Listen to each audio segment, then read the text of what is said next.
कभी ऐसा लगा है कि फोन से ज्यादा थके हुए तो हम खुद हैं? आज हम टेक्नोलॉजी के साथ अपने इसी कॉम्प्लेक्स से रिश्ते को थोड़ा समझने की कोशिश करेंगे।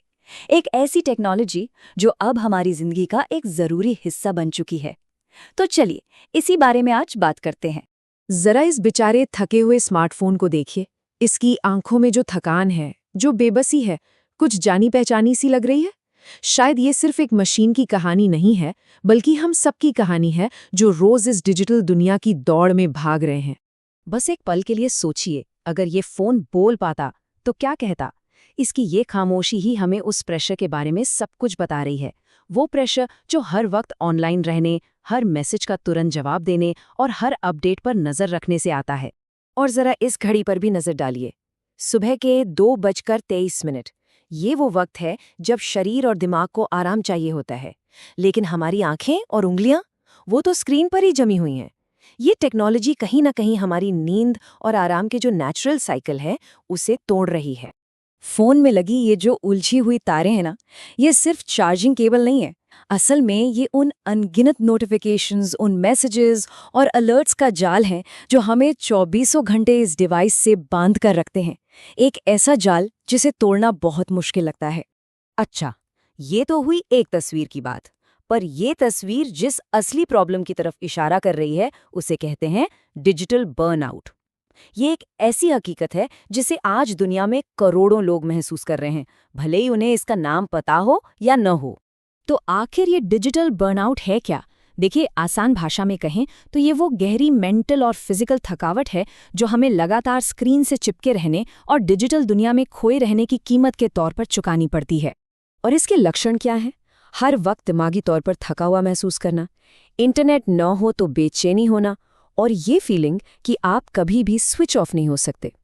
याद है वो फोन की थकी हुई आंखें? असल में ये लक्षण उसी की कहानी बता रहे हैं। ठीक है, हम थक जाते हैं, ये तो समझ में आता है, पर इसका हमारी जिंदगी पर क्या असर पड़ता है? अब जरा इस पर बात करते हैं कि इस डिजिटल थकान की असली कीमत क्या है और ये हमारे हेल्थ, हमारे रिश्तों और हमारे काम को कैसे धीरे धीरे अंदर से खोखला कर रही है। ये समझना ना बहुत ज़रूरी है कि हमारा डिवाइस हमारी ही एक परछाई है। अगर वो ओवरलोड है, अगर वो हर वक्त नोटिफिकेशन से बज रहा है, तो इसका सीधा मतलब है कि हमारा दिमाग भी ओवरलोडेड है। हम अपने डिवाइस को कैसे यूज़ करते हैं, ये हमारी मेंटल स्टेट का साफ साफ आईना है। और ये बात इस पूरी सिचुएशन का निचोड़ है। हर वक्त हर किसी के लिए अवेलेबल रहने का ये जो प्रेशर है ना, ये हमें तनाव के एक ऐसे चक्कर में फंसा देता है जहाँ से बाहर निकलना नामुमकिन सा लगने लगता है। हम मैसेज का जवाब देते हैं ताकि और मैसेज आएं, और फिर उनका जवाब देने के लिए हम फिर से फ़ोन उठा लेते हैं। ठीक है, तो हमने प्रॉब्लम को तो अच्छे से समझ लिया, पर सवाल ये है कि क्या हम इस जाल में हमेशा के लिए फंसे रहेंगे या फिर इससे बाहर निकलने का कोई रास्ता भी है? चलिए अब कुछ उम्मीद की बात करते हैं और देखते हैं कि हम क्या कर सकते हैं। ये सेक्शन उम्मीद और एक्शन के बारे में है।